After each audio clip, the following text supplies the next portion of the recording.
The chisel slipped from her hand when she saw him standing at the edge of the cemetery, his silhouette dark against the bleeding Arizona sunset, and something in his eyes told her this commission would change everything she thought she knew about life and death.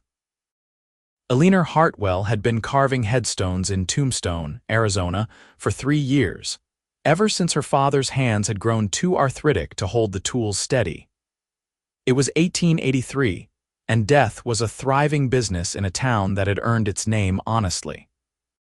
She was 22 years old, unmarried and content with the company of granite and marble, her days spent etching names and dates into stone, making permanent what was already gone.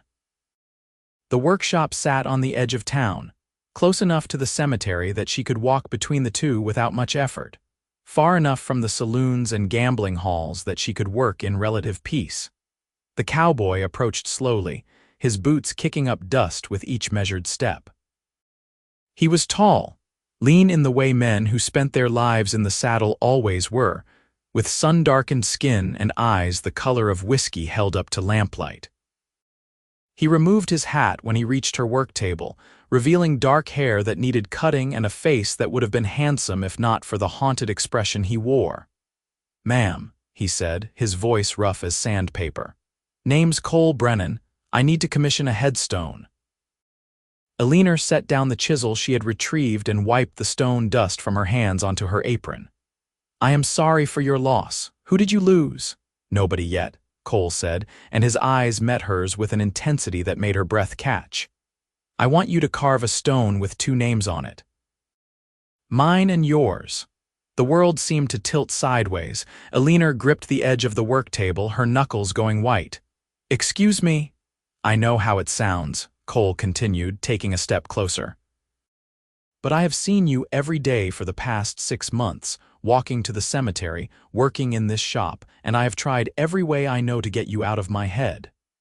Nothing works. I figure if we are going to be together forever anyway, might as well make it official from the start.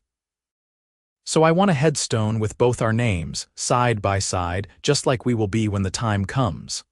Eleanor's heart was pounding so hard she could hear it in her ears. "You are insane. I do not even know you." "Then let me fix that." Cole set his hat on the table and pulled out a chair that sat near the wall, turning it around and sitting down like he intended to stay. "I am 25 years old. I have been working cattle since I was 14. I do not drink more than 1 whiskey a night. I do not gamble more than I can afford to lose, and I have never raised my hand to a woman or an animal that did not deserve it. I own a small ranch about 5 miles outside of town. Nothing fancy, but it is mine free and clear.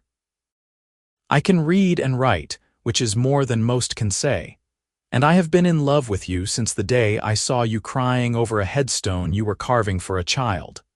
The memory flooded back. It had been August, brutally hot, and she had been commissioned to carve a stone for a little girl who had died of scarlet fever. Sarah Ann Mitchell, aged 4 years. Eleanor had wept while she worked, unable to stop thinking about the mother who would visit that grave, the father who would never watch his daughter grow up. "You saw that," Eleanor whispered. "I did. I was visiting my brother's grave and I watched you care about a child you never met. Watched you take extra time to carve little flowers around her name, even though nobody paid you extra for it. That was when I knew." Eleanor sank down onto the stool beside her work table. "This is the strangest proposal I have ever heard of." "It is the only proposal you have ever heard of," Cole said with a slight smile. "I asked around. You asked around about me. I told you I have been trying to get you out of my head for 6 months. I figured information might help. It did not. I learned that you are kind, talented, honest, that you take care of your father, that you turn down every man who comes calling because you say you are too busy. I learned that you love horses but have never learned to ride properly, that you read every book you can get your hands on, and that you make the best headstones in the territory." He leaned forward, his elbows on his knees. But all of that just made it worse. "So here I am, asking for the impossible, Because I would rather hear you say no to my face than wonder for the rest of my life what you might have said." Eleanor stared at him, this strange, earnest cowboy who had just walked into her life and turned it upside down. "I cannot just agree to marry a man I have spoken to for 5 minutes. I know that. I am not asking you to marry me today, I am asking you to let me court you proper. But I wanted you to know from the start that I am serious. That headstone I want you to carve. I will pay for it in advance, and when you are ready, when you know me well enough to decide, you can tell me if you want your name to stay on it or not.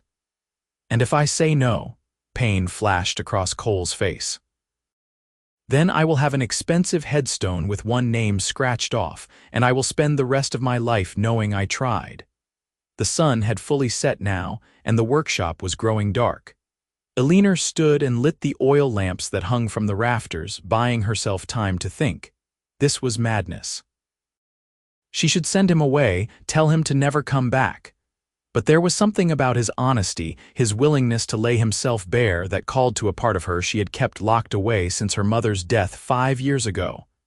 "What was your brother's name?" she asked finally. "Thomas." "Thomas Brennan. He died in a shootout 2 years ago, wrong place, wrong time, he was 19. I remember that stone, I carved it myself." She turned to face him. "You have been visiting his grave for 2 years and I never noticed you. I noticed you enough for both of us." Eleanor took a deep breath. "Here is what I will agree to. You can come by the workshop when I am working, you can talk to me and I will talk to you. After a month, if I think there is something worth pursuing, I will let you take me to dinner at the hotel, but I am not carving that headstone yet. That happens if and when I am ready, not before." Cole stood, a genuine smile breaking across his face for the first time. "That is more than I hoped for. Do not make me regret it." "No, ma'am." He picked up his hat and placed it back on his head. "I will be by tomorrow morning if that is all right. I start work at 7. I will be here at 7 then." He tipped his hat and walked toward the door but paused on the threshold. "Thank you, Eleanor, for giving me a chance." She watched him disappear into the darkness, her heart still racing. Only when she could no longer hear his footsteps did she sink back onto her stool, pressing her hands to her flushed cheeks. What had she just agreed to? Cole was there at 7 the next morning, as promised. Eleanor was already at work, carving a headstone for a miner who had died in a cave-in. He brought her coffee from the hotel and a sweet roll wrapped in paper, setting them on the edge of her work table without a word. Then he simply sat in the chair he had claimed the night before and watched her work. "You are just going to sit there?" Eleanor asked after 20 minutes of silence. "You said I could come by when you were working. You did not say I had to talk. It is strange, having someone watch me." "I will face the other direction if you prefer." Eleanor considered this, then shook her head. "No, it is all right, just unexpected. Tell me about what you are carving," Cole said, so she did. She told him about the miner, about his widow who had cried when she placed the order, about how she was trying to carve tools into the border because the man had loved his work despite the danger. Cole listened without interrupting, and when she finished, he asked thoughtful questions about her process, about how she learned the craft, about what she loved about it. The morning passed quickly. When noon came, Cole stood and stretched. "I have to get back to the ranch. I will see you tomorrow." "If you want." "I want." He grabbed his hat and headed out, leaving Eleanor alone with her work and the lingering scent of the coffee he had brought. The pattern repeated itself daily. Cole would arrive at 7 with coffee and something for her to eat. He would sit and watch her work, asking questions, telling her stories about his ranch and his life. He spoke about his parents who had died of cholera when he was 16, about how he and Thomas had built the ranch from nothing, about the dreams he still carried for expanding it. He told her about the cattle, about breaking horses, about the brutal, beautiful emptiness of the land he called home. Eleanor found herself looking forward to his visits. She told him about her mother, who had died giving birth to a baby who did not survive, about her father's grief that had turned him old before his time, about the strange peace she found in carving stones for the dead. She confessed that she had always felt more comfortable with endings than beginnings, that there was something safe about memorializing what was already gone rather than risking what might be. "That is a lonely way to live," Cole said gently after she shared this. "It is safe." Safe and lonely often go hand in hand. 2 weeks into their arrangement, Cole asked if she would come see his ranch. "Not alone," he added quickly. "Bring your father if that makes it more proper. I just want you to see what I am offering if you decide you want it." Eleanor agreed. That Sunday, she and her father rode out in their wagon, following Cole's directions. The ranch was modest but well-maintained, with a sturdy house, a good barn, and corrals that showed careful construction. Cole gave them a tour, pointing out the improvements he had made, the plans he had for the future. Her father, who had been skeptical of Cole's intentions, softened as he saw the pride and care Cole took in his land. "You have built something good here," her father said gruffly. "I want to build more," Cole replied, his eyes on Eleanor, "but not for myself, not anymore." On the ride home, her father was quiet for a long time before he finally spoke. "Your mother would have liked him." Eleanor felt tears prick her eyes. "You think so?" "She always said you needed someone who saw you, really saw you, not just what you could do for them. That boy sees you." He glanced at her. "Question is, do you see him?" She did. That was the problem. She saw Cole's kindness, his patience, the way he treated her like she was precious without making her feel fragile. She saw his loneliness that matched her own, the way he had built walls around his heart after losing his brother, walls he was willing to tear down for her. She saw a future she had never let herself imagine. A month after their first meeting, Eleanor agreed to dinner. She wore her best dress, a deep green silk that had been her mother's, and Cole met her at the hotel restaurant wearing a clean shirt and a look of pure joy. They ate slowly, talking about everything and nothing, and when he walked her home afterward, he took her hand for the first time. "I am falling in love with you," he said at her doorstep. "I probably already have. I wanted you to know." Eleanor's breath caught. "Cole, I need more time." "Take all the time you need. I'm not going anywhere." But time moved differently after that night. Eleanor found herself rushing through her morning chores so she could get to the workshop earlier, found herself disappointed on the rare days when Cole could not visit. She started riding out to his ranch on Sundays, and he taught her to ride properly, patient and encouraging as she learned to trust the horse beneath her. They would ride out across his land, and he would point out where he wanted to build, where he imagined children might play, where they could plant a garden. "You are very sure of yourself," Eleanor said one afternoon as they sat on a hill overlooking his property. "I am sure of you, of us." He turned to face her, his hand coming up to cup her cheek.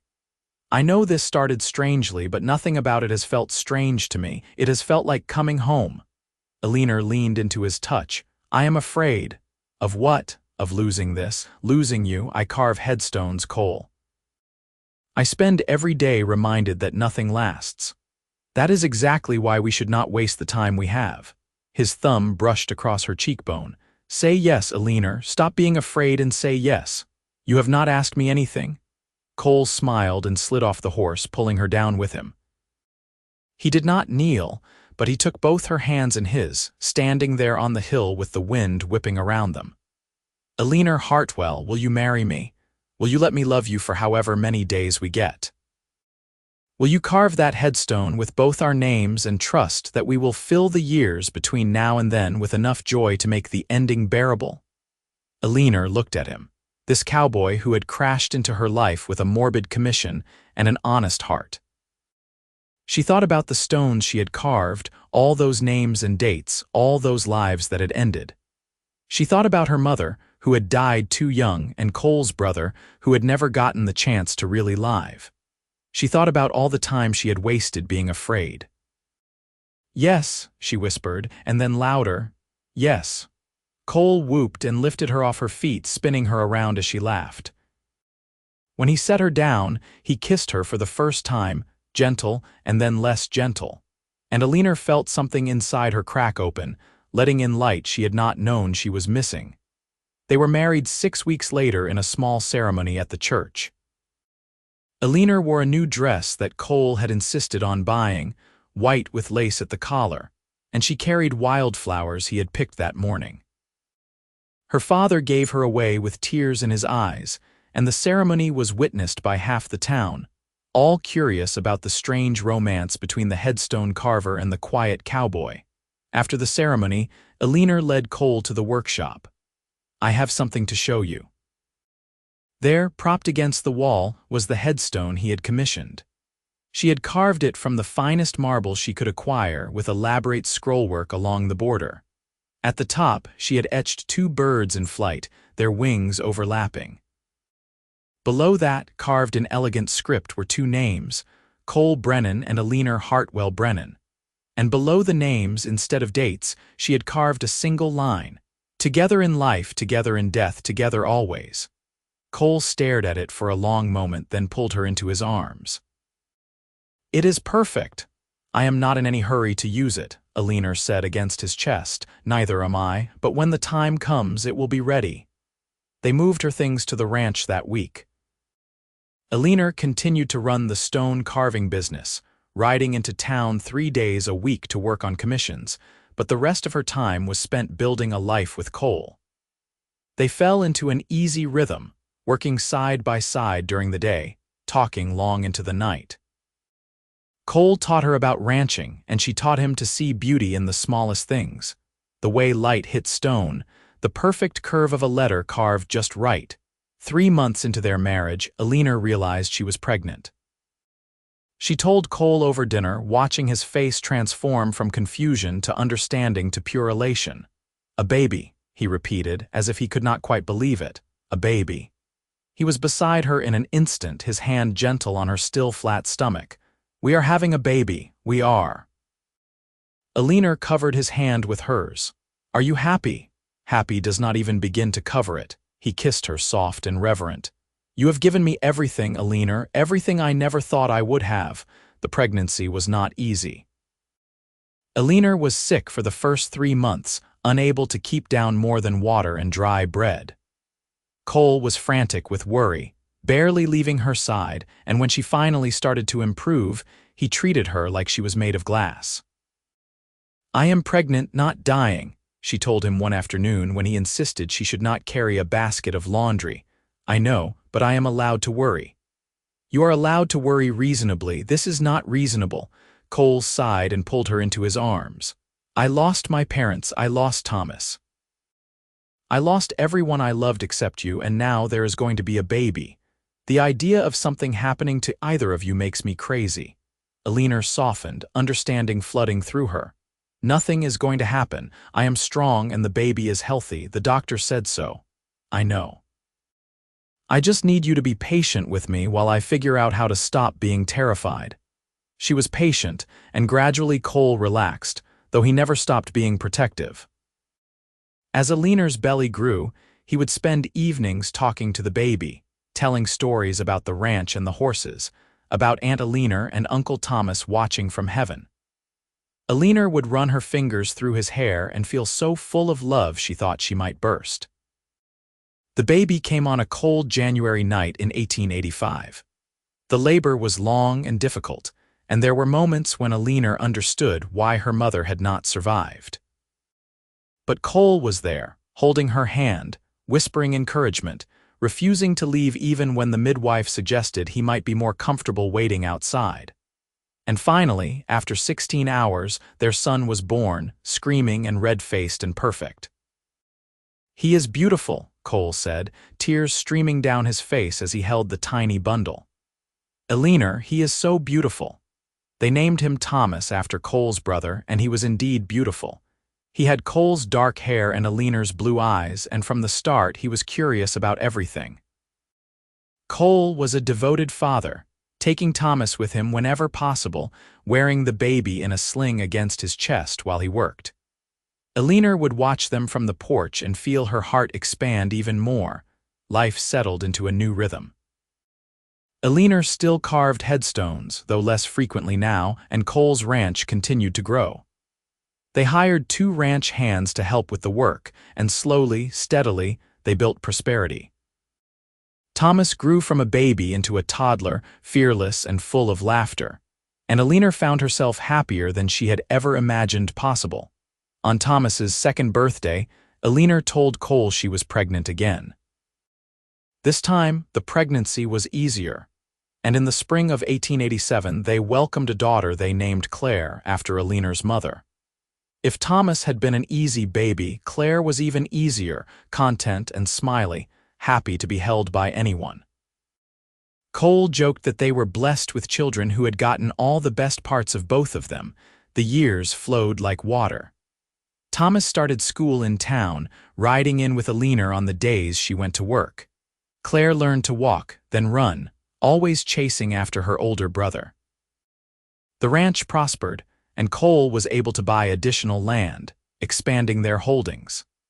Eleanor's reputation as a stone carver grew, and she had commissions from all over the territory. In 1889, when Thomas was 4 and Claire was 2, Eleanor became pregnant for a third time. This pregnancy was harder than the previous two, and at 30 years old, she felt every ache and pain. But in February of 1890, they welcomed another son, James, who came into the world with a fury that promised he would never be overlooked. Cole sat with all 3 children on the bed beside Eleanor, his arm around her shoulders. "Our family is complete," he said softly. "It is," Eleanor agreed, looking at her children, at her husband, at the life they had built. "I never knew it could be like this." "Like what?" "So full, so right." She leaned her head on his shoulder. "I spent so long carving stones for the dead, thinking that was my purpose. But all of this is what I was meant for." Cole kissed the top of her head. "You were meant for both. You honor the dead with your work, and you honor the living with your love. There is no contradiction in that." The children grew, and the ranch grew with them. Thomas showed an aptitude for working with horses, spending hours in the barn with his father. Claire had her mother's artistic eye and would sit in the workshop for hours, learning to carve, her small hands carefully guided by Eleanor's experienced ones. James, true to his dramatic entrance, was the wild one, always climbing trees he should not climb, riding horses too big for him, giving his parents constant heart attacks. In 1895, when Thomas was 10, he asked about the headstone in the workshop, the one that still sat propped against the wall, covered with a cloth. "What is under there?" he asked. Eleanor and Cole exchanged glances. "Come here," Eleanor said, and she pulled the cloth away, revealing the marble stone with their names. Thomas read the inscription, his brow furrowed. "Why did you make your headstone before you died?" Cole knelt beside his son. "When I met your mother, I knew right away that I wanted to spend forever with her. So I asked her to make this stone to prove that I was serious. It reminded us both that the time we have is precious and we should not waste it. But you are not going to die soon, right?" Thomas's voice was worried. "Not if we can help it," Eleanor assured him. "But when we do, many years from now, this stone will be ready, and you will know that we loved each other and you children with everything we had." Thomas seemed to accept this, and Eleanor recovered the stone. But the conversation stayed with her. Her children were growing up, and time was moving faster than she wanted. Thomas was already talking about learning to manage the ranch. Claire was creating art that took Eleanor's breath away, and James was starting to show interest in reading and books, surprising everyone. In 1898, Thomas was 13, Claire was 11, and James was 8. The ranch was thriving, employing 6 ranch hands and producing some of the best cattle in Arizona. Eleanor had hired an assistant to help with the stone carving business, a young widow named Martha who had a steady hand and a quiet demeanor. Life was good, better than good, and Eleanor tried not to think about how quickly it was all passing. One evening, as she and Cole sat on the porch watching the sunset, he took her hand. "Do you ever regret it?" "Regret what?" "Saying yes to a crazy cowboy who wanted to commission a headstone with both your names on it." Eleanor laughed. "That was 15 years ago. I was just thinking today about how strange it all was. Strange but right. Strange but perfect." She squeezed his hand. I have never regretted a single moment, Cole, not one. Good, because I have been thinking about getting a bigger headstone, one with room for 5 names instead of 2. Eleanor turned to look at him. What?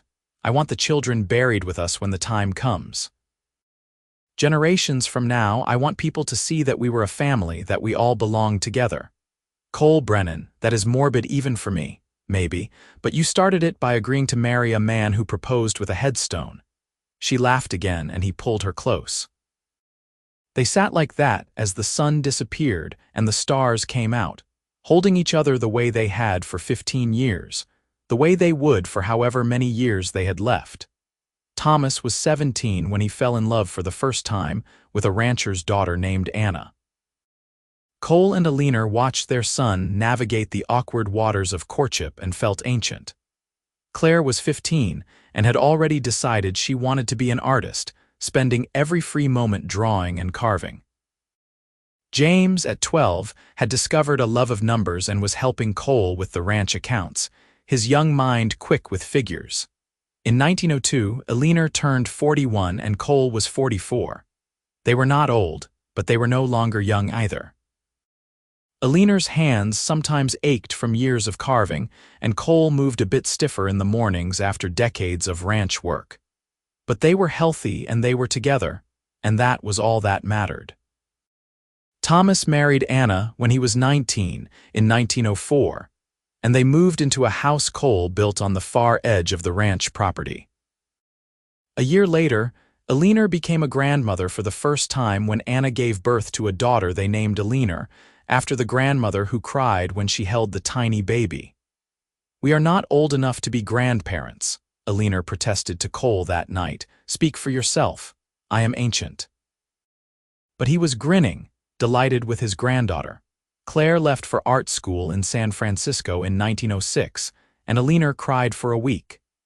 But her daughter sent letters full of excitement about what she was learning, about the art she was creating, and eventually Eleanor's tears turned to pride. James decided to stay on the ranch, taking over more of the management as Cole started to slow down and proved to have a mind for business that expanded their success even further. In 1910, Cole turned 52 and started talking about retirement. "Let James run things," he said to Eleanor. "We have done our part. Let us travel, see the country, spend time with the grandchildren." Because by then there were 3 grandchildren. Thomas and Anna had given Eleanor 2 more, a boy named Cole and another girl named Grace. Claire had married a fellow artist and stayed in San Francisco, and James was courting a schoolteacher from town. The family was growing, branching out, and Eleanor felt the strange mixture of pride and loss that came with watching children build their own lives.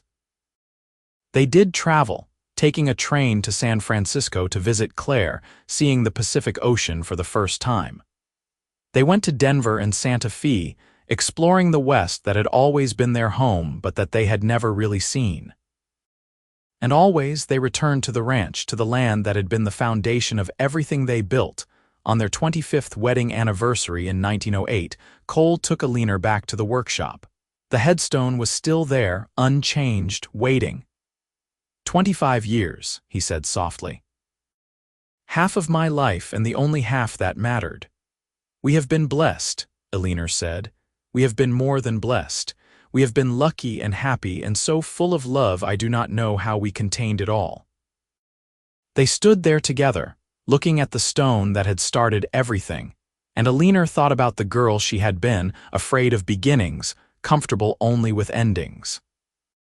She thought about how wrong she had been, how much joy she would have missed if she had not taken a chance on a strange cowboy with an unusual commission. The years continued to pass. Thomas took over more of the ranch operations as Cole fully retired. Claire's art was shown in galleries across California. James married his schoolteacher, a woman named Rebecca, and they had 4 children in quick succession, filling the ranch with noise and laughter.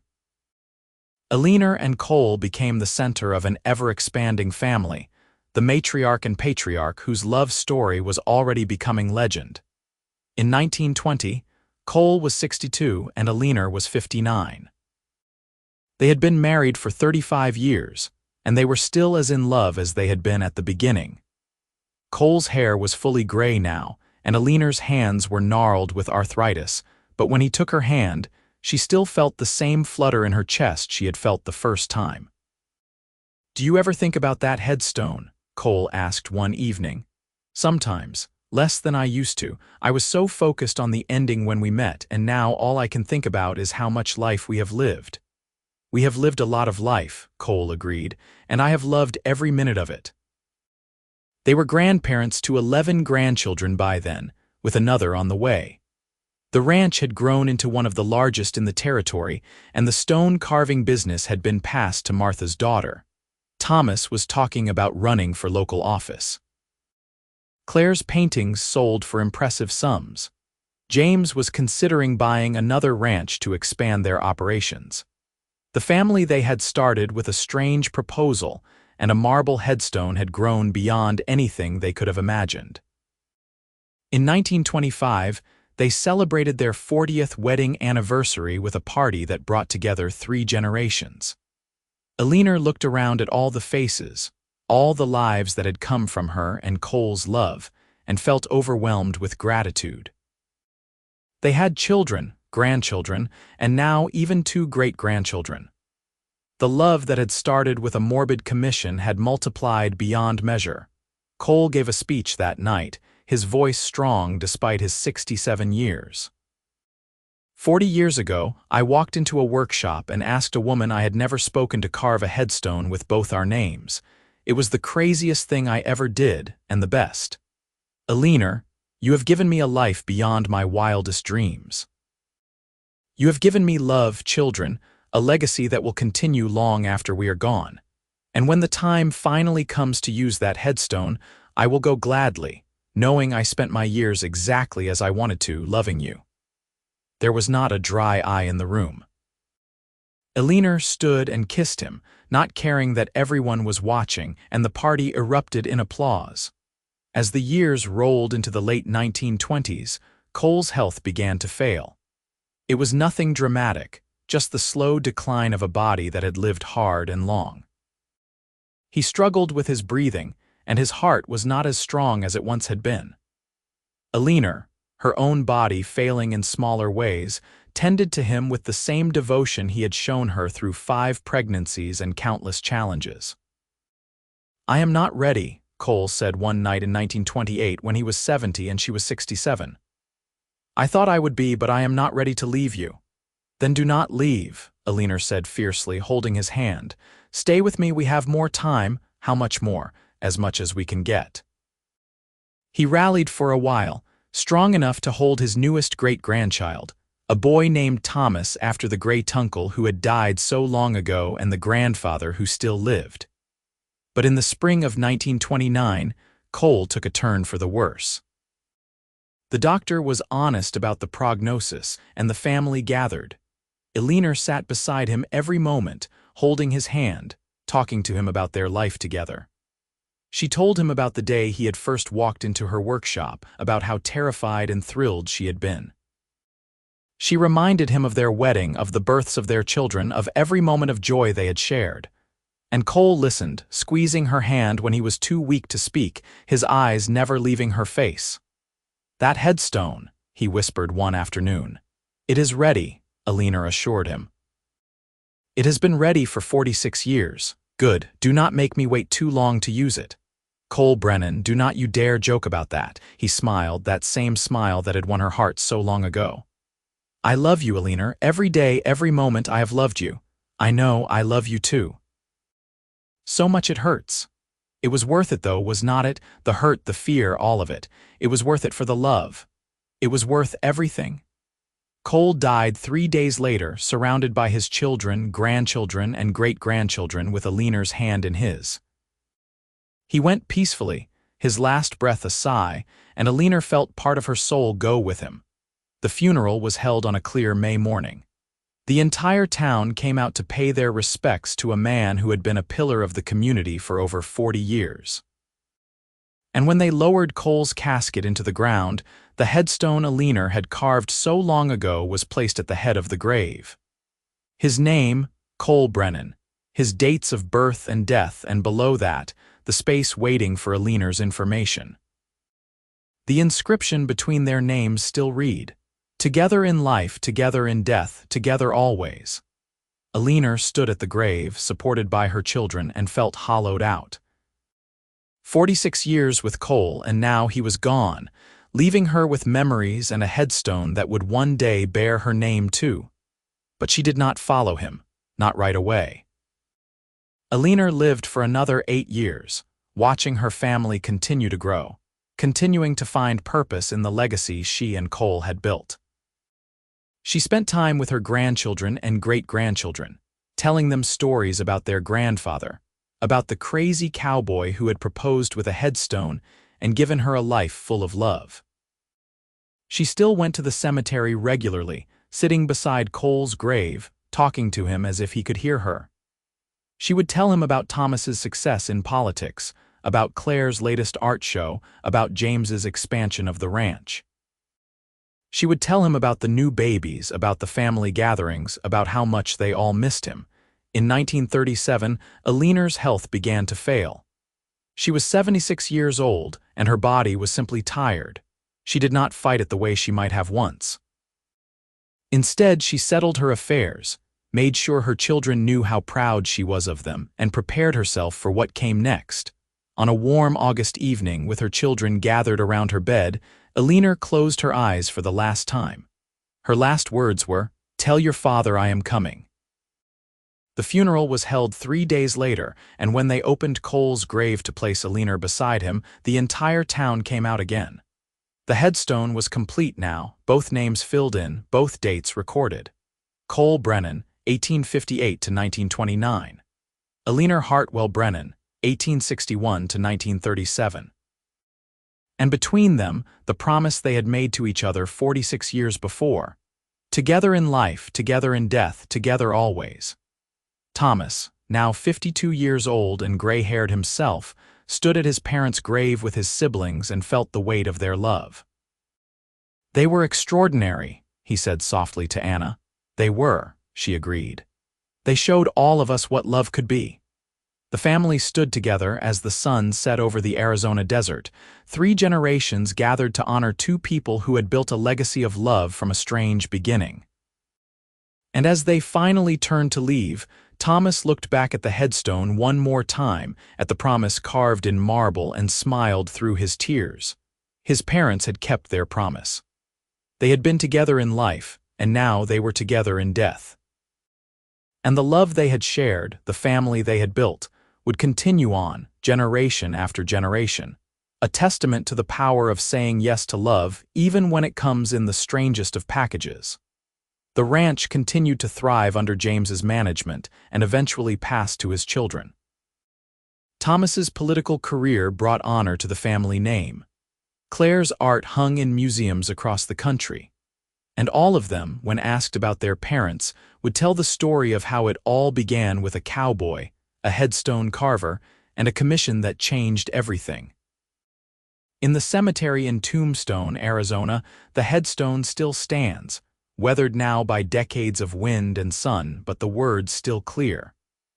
Visitors sometimes stop to read it, touched by the romantic inscription, unaware of the full story behind it. But the family knows, and they pass the story down, making sure each new generation understands that love, real love, requires courage and faith and a willingness to carve your names together even before you know how the story will end. Because Eleanor and Cole's story did end, as all stories must. But it ended the way it began, with 2 names side by side, together always, a promise kept through 46 years of marriage and beyond. And in the end, that was all that mattered. They had loved deeply, lived fully, and left behind a legacy that would endure long after the marble headstone crumbled to dust. Their love story had started with death, but it had been filled with life, and that made all the difference.